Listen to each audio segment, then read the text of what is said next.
நமஸ்காரம். ஓம் குரு பிரம்மா குரு விஷ்ணு குரு தேவோ மகேஸ்வரः குரு சாட்சாத் பரபிரம்மா தஸ்மை ஸ்ரீ குரவே நமः. குருப்யோ நமோ நமः. தமிழ் ஆன்மீக யூடியூப் சேனல் அன்பர்களுக்கு அன்பு கலந்த மாலை வணக்கம். இன்றைய தினம் நாம் சிந்திக்க இருக்கக்கூடிய விஷயம் பார்த்திங்கன்னா, இப்போ வந்துட்டு இருக்கக்கூடிய விசேஷம்னு பார்த்திங்கன்னா குரு பயிற்சி. அந்த குரு பயிற்சி விசேஷமான பலன்களை 12 ராசிக்கும் கொடுக்க இருக்குது. அதில் பார்த்தீங்க அப்படின்னு கேட்டிங்கன்னா, நாங்கள் ஆல்ரெடி கொஞ்சம் எழுதி வச்சுருக்கோம், அதை உங்களுக்கு சொல்கிறோம். இப்போ பார்த்தீங்க அப்படின்னு கேட்டிங்கன்னா, குரு பயிற்சி விழா வந்து பார்த்தீங்க அப்படின்னா சித்திரை மாதம் 18ஆம் தேதி, சித்திரை 18 1/5/2024 புதன்கிழமை மாலை சரியாக 5:19 மணிக்கு மேஷ ராசியிலிருந்து ரிஷபராசிக்கு பிரவேசமாகிறார். அதாவது பார்த்தீங்க அப்படின்னா கிருத்திகை நட்சத்திரம் முதல் பாதத்திலிருந்து 2வது பாதத்திற்கு பிரவேசமாகிறார். ரொம்ப விசேஷமான குரு பயிற்சி இந்த வருஷம். அதில் பார்த்தீங்க அப்படின்னா முதல்ல பரிகாரத்துக்கான ராசியை நம்ம முதல்ல பார்த்துருவோம். அவசியம் பரிகாரம் செய்யணும் அப்படிங்கிற ராசி பார்த்திங்கன்னா ரிஷபம், மிதுனம், சிம்மம், துலாம், தனுசு, கும்பம், மீனம். இவங்க அவசியமாக கம்பல்சரி பரிகாரம் செஞ்சுக்கிறது நல்லது. அடுத்தபடியாக குரு பயிற்சியினால் நன்மைகள் நடக்கூடிய ராசியை பற்றி சிந்திப்போம். மேஷம், கடகம், கன்னி, விருச்சிகம், மகரம். இந்த ராசிகள்லாம் அந்த வருஷம் குரு பயிற்சினால் சிறப்பான ஒரு அந்தஸ்தை பெற்று வாழப்போகுதுன்னு சொல்லலாம். அதில் ரொம்ப முக்கியமாக நிறைய விஷயங்களை சொல்ல இருக்கும்.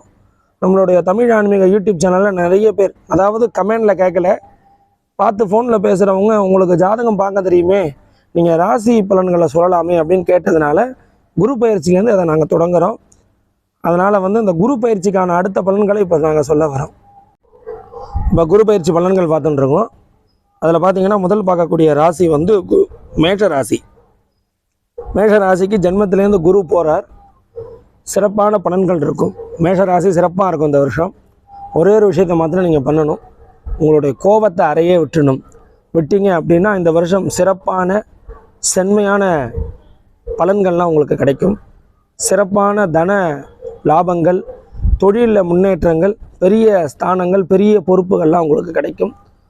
அடுத்தபடியாக உயர்கல்விக்கு முயற்சி பண்ணுறவங்க, அந்த உயர்கல்வி மேற்கொண்டு படிக்கணும் முயற்சி பண்ணுறவங்க முயற்சி பண்ணிங்கன்னா அந்த படிப்பானது இந்த வருஷம் அமையும்பதுக்கு உங்களுக்கு சிறப்பான வருஷமாக அமையும்.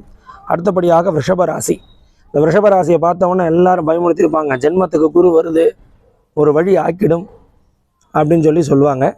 நீங்கள் ஜென்மத்தில் குரு வந்தாலும் இதோடைய தாக்கம் உங்களுக்கு கம்மியாக இருக்கணும் அப்படின்னா சில பரிகாரங்கள் பண்ணணும். ஜென்மத்திலே குரு இருந்தால் என்ன ஆகும் அப்படின்னா தொழிலில் நஷ்டமாகும். பெரிய தொழில் பண்ணிங்கன்னா நஷ்டமாகும். அந்த நஷ்டத்தை தடுக்கிறதுக்கு என்ன பண்ணுறது அப்படிங்கிறத நாங்கள் சொல்கிறோம். நஷ்டம்னு மாத்திரம் இல்லாமல் மனக்குழப்பங்கள் ஏற்படும். உங்களுக்கு ஒரு முடிவை நீங்கள் சடனாக எடுத்த நீங்கள் இந்த வருஷம் ரொம்ப யோசனை பண்ணி எடுக்க வேண்டிய சூழ்நிலைக்கு தள்ளப்படுவீங்க. அப்படி பண்ணுறப்ப அந்த ரிஷபராசி நேயர்கள் என்ன பண்ணணும் அப்படின்னு கேட்டிங்கன்னா, ஒரு குருவை, ராகவேந்திரையோ மகாபெரியவரையோ ஷிரடி பாபாவையோ யாராவது ஒரு குருவை பிடித்து கொண்டு அவருக்கு இந்த ஆண்டுதோறும் வியாழக்கிழமைகளை சிறப்பான வழிபாடு செய்து வந்தேங்க. உங்களுடைய மாதத்தில் ஒரு நாள் உங்களுடைய ஜென்ம நட்சத்திரம் வருகின்ற கிருத்திகை, ரோகிணி, மிருகசீரிஷம், கிருத்திகை 2 பாதத்திலேருந்து தொடங்கி மிருகசீரிஷம் வரை அவங்க அந்த ஜென்ம நட்சத்திரத்தில் எங்கேயாவது ஒரு கோவிலில் அன்னதானம் பண்ணிட்டு வாங்க. இந்த பார்வையானது மருவி நல்ல சுகமான பார்வைகளாக கிடைக்கும் இந்த ரிஷபராசி நண்பர்களுக்கு. அடுத்தபடியாக மிதுன ராசி நண்பர்களுக்கு ரொம்ப அற்புதமான இடத்துல வராரு, 12க்கு வராருன்னு சொல்லலாம். ஆனால் விஷயத்தினால நீங்கள் புரிஞ்சுக்கணும், எந்த 12 வீடுமே கெட்ட வீடும் கிடையாது, 12 வீடுமே நல்ல வீடும் கிடையாது. இது வெறும் கோச்சார பலன். இதை வச்சு ஒன்றுமே பண்ண முடியாது.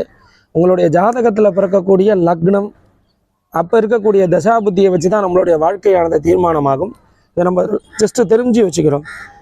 இந்த மிதுன ராசிக்கு துக்கங்கள், பயங்கள் ஏற்படும். அதை போக்கும் வண்ணமாக இறை வழிபாடு, தியானம். அவங்க முடிஞ்சால் அவசியமாக ஒரு முறை நாமக்கல் மாவட்டத்தில் இருக்கக்கூடிய திருச்செங்கோடு சென்று அர்த்தநாதீஸ்வரர் வழிபாடு செய்து வருவது நல்ல பலன்களை கொடுக்கும். அமோகமான தனலாபத்தை கொடுக்கும். தேவையற்ற சிந்தனைகளை விட்டு இறையை பிரார்த்தனை செய்யுங்கள். முன்னாடி மேஷத்துக்கு சொன்னது போல் இவங்க கொஞ்சம் கோபத்தை குறைச்சிக்கணும். இப்போ கோபம் ஜாஸ்தி வரும், அவங்களுக்கு நிறைய பொருள்கள் விரயமாகும். பார்த்து காசுகளை செலவு பண்ணணும். இது மிதுன ராசி நேயர்களுக்கு. கடகராசி நேயர்களுக்கு இந்த ட்ரிப்பு வந்து பார்த்தீங்க அப்படின்னா பதவிகள் புதுசாக தேடி வருவதற்கு வாய்ப்பு இருக்குது. நல்ல தனலாபம் இருக்குது. மரியாதை கௌரவமாக நடத்துவாங்க. இவ்வளோ நாள் உங்களுக்கு ஒரு மரியாதை இல்லாமல் இருந்திருக்கும். அந்த மரியாதைகள்லாம் உங்களுக்கு வந்து சிறப்பான முறையில் திருப்பி வரும். ஏன் அப்படின்னு கேட்டிங்கன்னா கடகராசிக்கு 11ஆம் இடத்துல குரு சஞ்சாரம் செய்கிறதுனால சிறப்பான பலன்கள் உங்களுக்கு வந்து கிடைக்கும். அதனால் வந்து இந்த கடகராசி நேயர்கள் அற்புதமான முறையில் இந்த வருஷம் இருக்க போகிறீங்க. அதுக்கு அடுத்த 4 ராசியில் பலன்களோடு உங்களை சந்திப்போம். நன்றி, வணக்கம்.